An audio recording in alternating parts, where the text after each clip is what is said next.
दोस्तों आइए शुरू करते हैं बाल विकास का अगला भाग, जिसमें हमने मानसिक विकास तक पढ़ लिया था। संवेगात्मक विकास की बात करते हैं। तो संवेगात्मक विकास के बारे में हमारे वुडवर्थ महोदय ने कहा है, संवेग व्यक्ति की उत्तेजित दशा है। संवेग व्यक्ति की उत्तेजित दशा है, ये कहा है वुडवर्थ ने। ये आपका एक प्रश्न है, किसी वर्ष में आया हुआ है, तो इसको आप ऐसे ही शब्दशः याद कर लेंगे किसने कहा है। ये आपका दूसरा प्रश्न है, संवेग आखिर होते कौन कौन से हैं? भय, क्रोध, घृणा, वात्सल्य, आश्चर्य आदि। और ये 2 साल पूछा गया है, 2 सालों में पूछा गया। केवल ऑप्शन में दिए गए थे कि कौन सा संवेग में नहीं है। तो एकदम सरल सा क्वेश्चन है, आपको इतने ध्यान रखना है। भय, क्रोध, घृणा, वात्सल्य, आश्चर्य आदि ये सब संवेग में आते हैं। विभिन्न संवेगों की उत्पत्ति, उनका विकास, इन संवेगों के आधार पर संवेगात्मक व्यवहार का विकास सम्मिलित होता है। तो इन संवेगों की उत्पत्ति, इनका विकास, इन संवेगों के आधार पर संवेगात्मक व्यवहार का विकास, ये सब सम्मिलित होता है और ये सब निर्भर करता है। अब भाषात्मक विकास देख लेते हैं। भाषात्मक विकास के लिए बालक को अपने विचारों की अभिव्यक्ति के लिए भाषा का जानना और उसके प्रयोग से संबंधित योग्यताओं का विकास शामिल होता है। जरूरी है, अगर आपको अपनी भावनाएं व्यक्त करनी है, या कह सकते हैं कि आदमियों में एक दूसरे की भावनाओं को व्यक्त करने का माध्यम भाषा ही है। अगर भाषा ना हो तो शायद ही सांकेतिक भाषा कोई समझ पाए।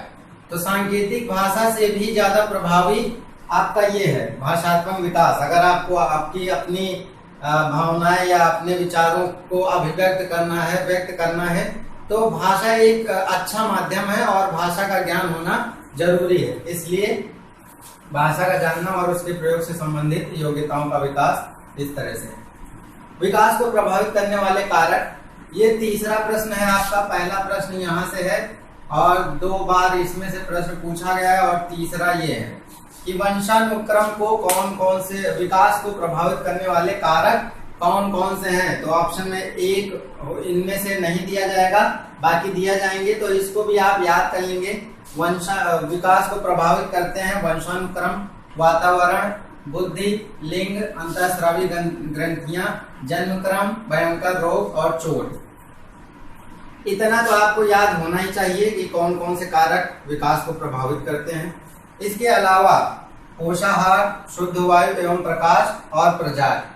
अब इन्हीं के बारे में थोड़ा थोड़ा हम डिस्कस कर लेंगे, और ये लास्ट टॉपिक है चैप्टर का। इसके बाद हम लोग क्वेश्चन करेंगे जितने भी 11, 13, 14, 16 में आए हुए हैं इस चैप्टर से संबंधित। और मैंने देखा था करीब 18 या 19 प्रश्न केवल पहले ही चैप्टर से आए हुए हैं। तो बहुत ही इंपॉर्टेंट चैप्टर है, बहुत ध्यान से पढ़िएगा इसको और बहुत अच्छे से याद करिएगा, याद करने वाली चीजों को।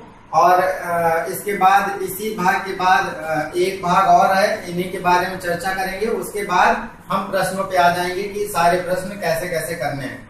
और आपको पता ही होगा, आपने सिलेबस देखा होगा कि ये पहला चैप्टर और एक और चैप्टर है अभी हेरेडिटी करके, तो उससे थोड़ा सा पढ़ना है हमें। इन 3 चैप्टर से 3 टॉपिक हैं आपके सिलेबस में, इनसे 6 नंबर के क्वेश्चन आने ही आने हैं, और मैक्सिमम 4 क्वेश्चन तो आपके पहले ही चैप्टर से आने हैं। तो पहला चैप्टर आपके लिए बहुत महत्वपूर्ण है। 4 प्रश्न आपके बहुत ही आसान, एकदम आप उनको फिक्स कर सकते हैं कि 4 अंक तो अब मेरे कहीं नहीं गए। लेकिन आपको सभी भागों को अच्छे से देखकर अच्छे से तैयार करना पड़ेगा।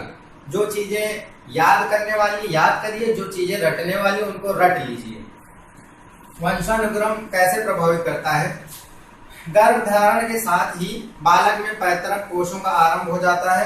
पैतृक गुण पीढ़ी दर पीढ़ी हस्तांतरित होते हैं। बालक के कद, आकृति, बुद्धि, चरित्र आदि को भी वंशानुक्रम प्रभावित करता है। अनुसंधानों के अनुसार दोस्तों देखा गया है कि जो चरित्रहीन माता पिता होते हैं उनकी संतानें भी चरित्रहीन ही होती हैं। तो ये बहुत ही अच्छी सीखने वाली बात है, क्योंकि इसका प्रभाव अपने तक ही नहीं रहता है। जैसा आप व्यवहार करते हैं, जैसा आप रहते हैं जिस माहौल में, जैसे उसका प्रभाव आपके बच्चों तक भी जाएगा। तो इसलिए वंशानुक्रम इस तरह से प्रभावित करता है विकास को। अगला है वातावरण। वातावरण का बहुत फर्क पड़ता है। स्कूल, समाज, पड़ोस तथा परिवार कैसे, जैसे एक बहुत इंग्लिश मीडियम स्कूल में पढ़ने वाला छात्र है और एक गरीब हिंदी मीडियम स्कूल में पढ़ने वाला छात्र है, तो आप देखेंगे दोनों के विकास में बहुत बड़ा अंतर होगा, क्योंकि इंग्लिश मीडियम वाले का ज्ञान जो है इससे ज्यादा होगा और उसके अंदर और भी चीजें अच्छी होंगी, जैसे बोलने का तरीका अच्छा होगा, अच्छे मैनर्स होंगे। और जो गरीब गांव में पढ़ने वाला बच्चा है उसके अंदर उतनी तेजी से विकास नहीं होगा जितना एक शहर का स्कूल का बच्चा, इंग्लिश मीडियम में पढ़ने वाला बच्चा विकास करेगा।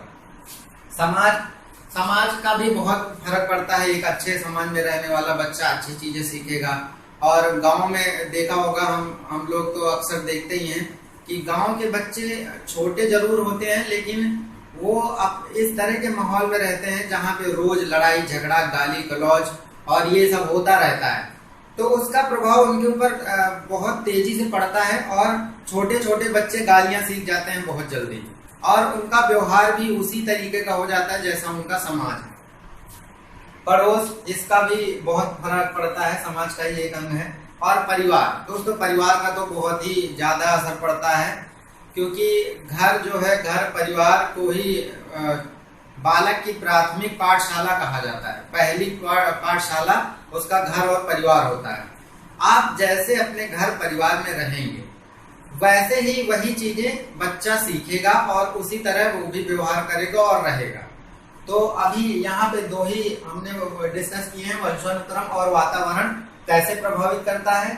इसके बाद बुद्धि, लिंग, अंतःस्रावी ग्रंथियां, जन्मक्रम, भयंकर रोग, चोट, पोषाहार, शुद्ध वायु एवं प्रकाश, प्रजात, इतने हमको डिस्कस करने हैं। इसके बाद आपका ये चैप्टर खत्म हो जाएगा। इसके बाद हम लोग प्रश्न करेंगे।